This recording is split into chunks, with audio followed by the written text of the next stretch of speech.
37 people believed to be Rohingya Muslims from Myanmar were found on a beach in northern Malaysia early this week, police said. The latest arrivals in what authorities fear could be a new wave of people smuggling by sea. Dozens of Rohingya in Myanmar and Bangladesh have boarded boats in recent months to try to reach Malaysia, which had seen a decline in arrivals after a 2015 crackdown on trafficking. Last month, 35 migrants were found on a Sungai Belati beach in the northern state of Perlis. 37 men were detained around the town of Simpang Empat after landing at the same beach in the early morning, state police told Reuters. More than 700,000 Rohingya crossed into Bangladesh in 2017, fleeing an army crackdown in Myanmar's Rakhine state, according to UN agencies.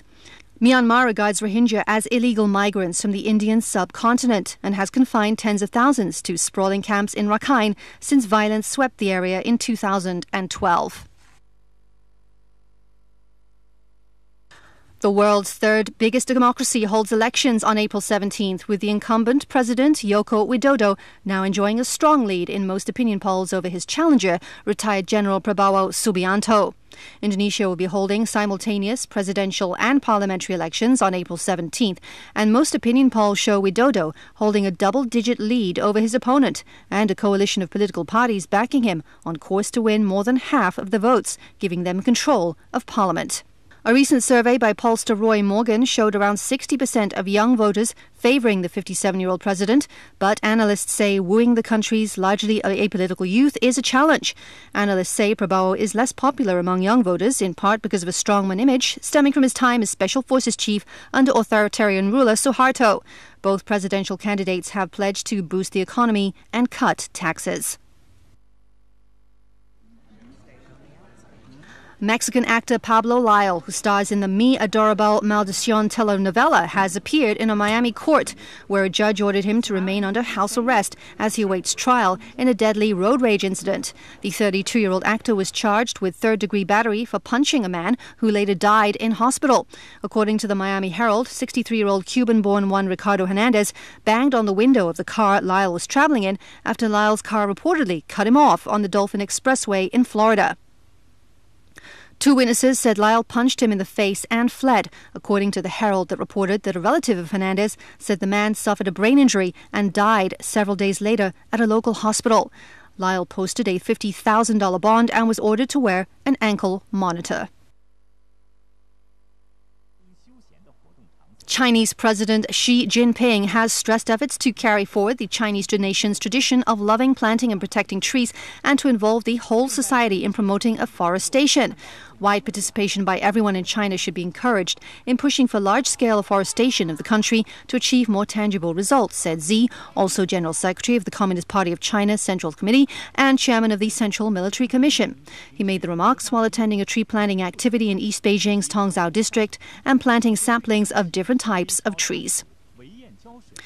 Xi talked with school children who are also attending the tree planting activity, asked about their study and sports exercise, urging them to foster awareness about environmental protection starting in childhood. He also encouraged them to build a more beautiful motherland with their own hands. Xi said that this year marks the 40th anniversary of National Tree Planting Day. In the past 40 years, China's forest area and forest stock volume have doubled respectively, and China is home to the world's largest man-made forest. The proportion of China's contribution to the world's vegetation increase also ranked first. Korean Air Chairman Cho Yang-ho has died, the South Korean airline said, less than 3 weeks after investors voted to remove him from the board in a landmark victory for shareholder activism. Cho, 70, passed away in the United States early on Monday from a chronic ailment, the company said in a statement. A company official said Cho had a lung condition. Korean Air has been plagued in recent years by a series of scandals involving its founding family members, culminating in the indictment of Cho last year on charges of embezzlement and breach of trust. Cho denied the charges against him. The troubles began after Cho's eldest daughter, Heather Cho, made headlines in 2014 when she lost her temper over the way she was served nuts in first class and ordered the Korean airplane to return to its gate at a New York airport. The nut rage incident severely tarnished the carrier's image and generated derisive international headlines for months. New Zealand's Royal Commission inquiry into deadly shooting attacks on 2 Christchurch mosques would report back to the government by December 10th, New Zealand Prime Minister Jacinda Ardern said. The inquiry would look into the suspected gunman's activities, use of social media and international connections, as well as whether there was an appropriate priority setting in state counter-terrorism resources. The commission would be led by William Young, a judge on New Zealand's highest court, who would be given security clearances to look at information held by New Zealand's intelligence agencies, Ardern said. The inquiry would start considering evidence from May 13th, and another inquirer would be appointed in April.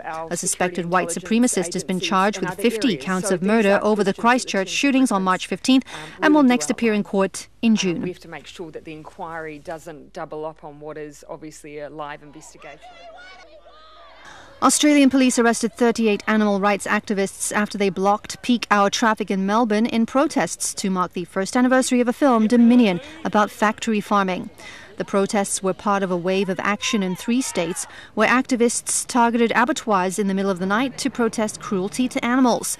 The documentary Dominion, directed by Chris Delforce, used drones and undercover footage to film feedlots and sale yards to show how animals are treated in the production of meat, dairy, eggs and leather.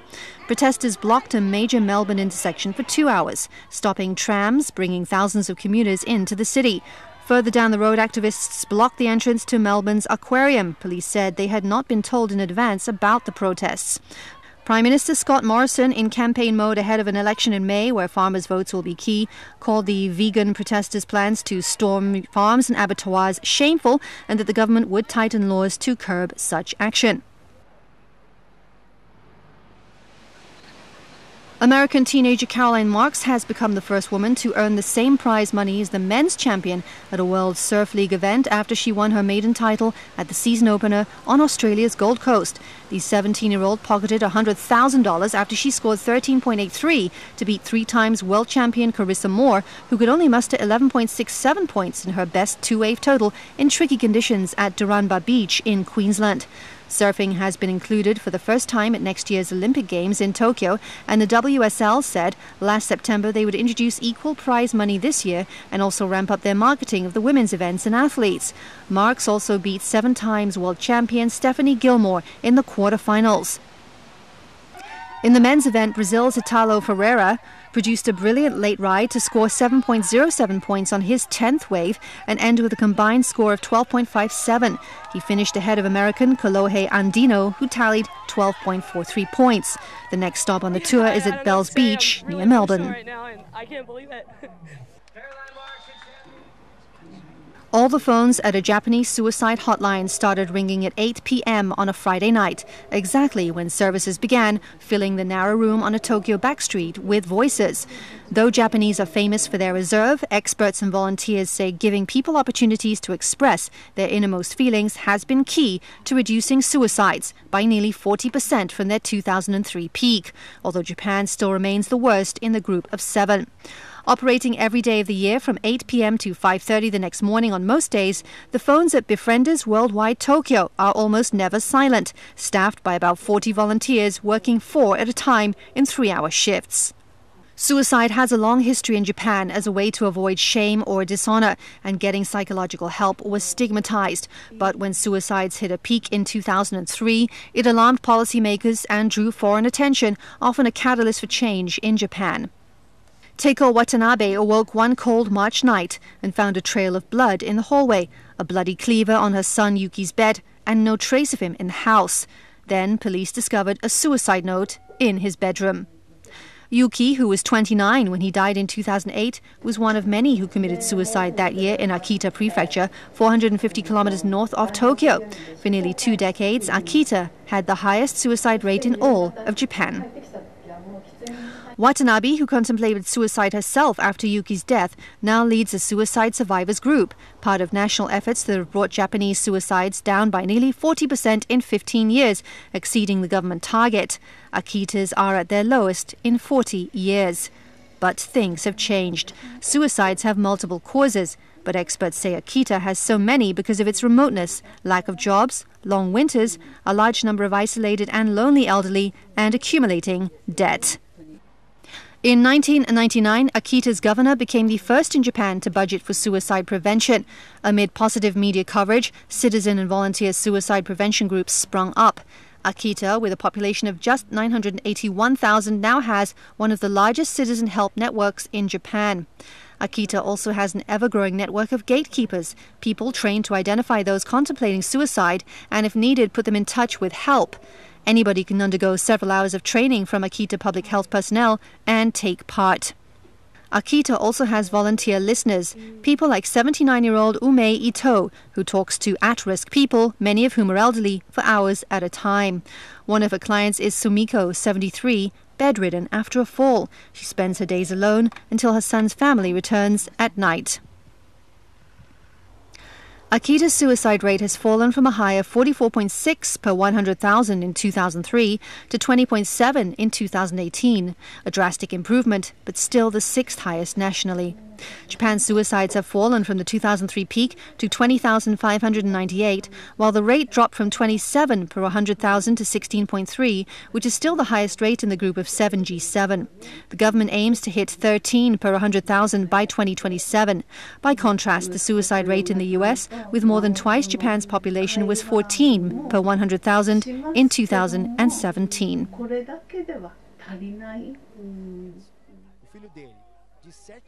Brazil's army has said it has arrested 10 soldiers and charged them with shooting into a car carrying an innocent family in Rio de Janeiro, killing the driver and injuring 2 other people.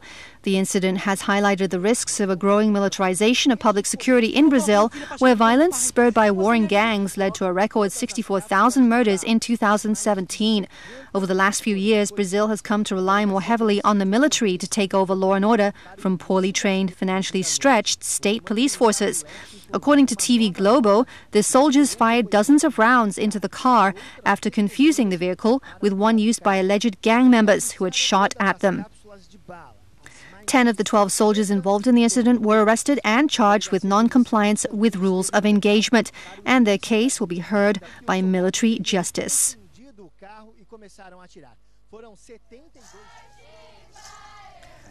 A decade after the Makuksi people won a bloody battle to expel rice planters from their reservation with the backing of the Supreme Court, their hold over ancestral lands has come under threat again from Brazil's right-wing president, Jair Bolsonaro. The sprawling 1.7 million hectares of savanna on the border with Venezuela, a reservation called Raposa Serra do Sol, is home to 25,000 native people whose main livelihood is raising cattle on land coveted by local farmers. Bolsonaro's first move after his January inauguration was to put indigenous land decisions under the Ministry of Agriculture, which is controlled by farm sector representatives eager to open up new frontiers to large-scale farming. Makuksi leaders fear his next move could be to reopen a dispute over their land that has been settled with a 2009 Supreme Court ruling ordering non-natives off the reservation, which capped years of violence between the tribes and settlers. Bolsonaro singled out Raposa Serra do Sol last year in decrying what he called an excess of native land demarcation. Brazil's 900,000 indigenous people make up less than 1% of the population and live on reservations that account for 13% of the territory. Bolsonaro says they live in abject poverty and should be assimilated into Brazilian society. Any attempt to undermine the reservation's legal status would likely be opposed by the Supreme Court on the grounds that Brazil's 1988 constitution protects indigenous land rights. But the Makuksi are worried about their future.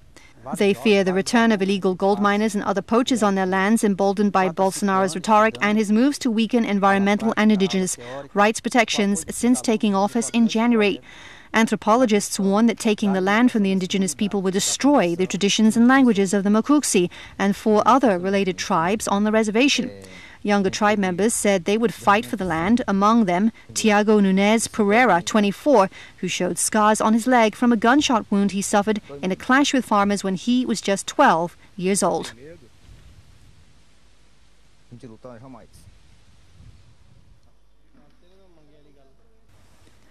As many as 100 Indian fishermen under Pakistan's custody walked back to their side of the border after being released at Wagah Atari border.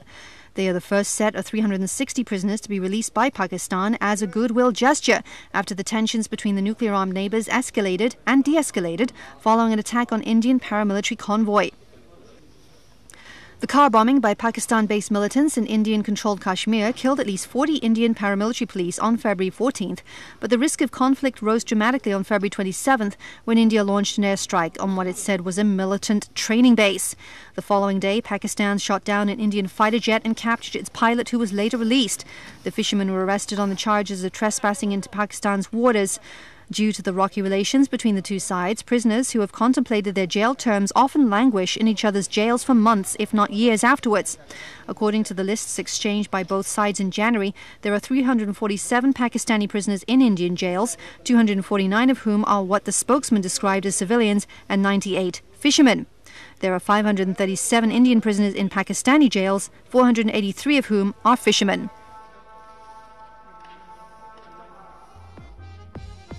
Sana Tajik, a 20-year-old singer from Dur in Pakistan's northwestern Khyber Pakhtunkhwa KPK province, is aware that it is not easy for women to pursue music in the conservative province and its adjoining tribal areas.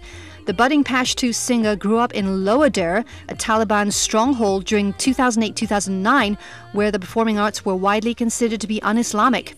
She said she realized early on that girls singing in public were frowned upon, and violence against female artists was especially common in the area. However, 2 years ago, when her family moved from their ancestral village to Peshawar, she managed to convince her parents to allow her to follow her childhood dream. In 2017 and 2018, she released her songs through social media and said she already has a sizable fan following in Pakistan, as well as neighboring Afghanistan. Her second song, Halakya Chada Ye, which means, "Oh boy, where are you?" was a great hit in Pashto-speaking regions of both countries. Despite her success, Tajik says she often feels nervous about her security during public appearances because the Taliban's influence in the region can still be felt. During the Taliban regime, music was considered the handiwork of the devil and a source of vulgarity, particularly if the artist was a woman. Pakistan's port city of Karachi is home to an estimated 7 million Pashtuns, the largest concentration of urban Pashtun population in the world, including 50,000 registered Afghan refugees in the city. Even though it's hundreds of kilometers away from Peshawar, Sana Tajik's music is known, though not accepted by all. Tajik's music teacher Safdar Ali Kalandri said he often warns her of the rough road ahead. In 2018, 5 female singers were killed in the region, and in March this year, another popular Pashto stage singer and actress was shot and killed near Peshawar, allegedly by her husband. Tajik said she's started appearing in concerts in Pakistan and has even travelled twice to Afghanistan for concerts, but is very careful about her choice of venues.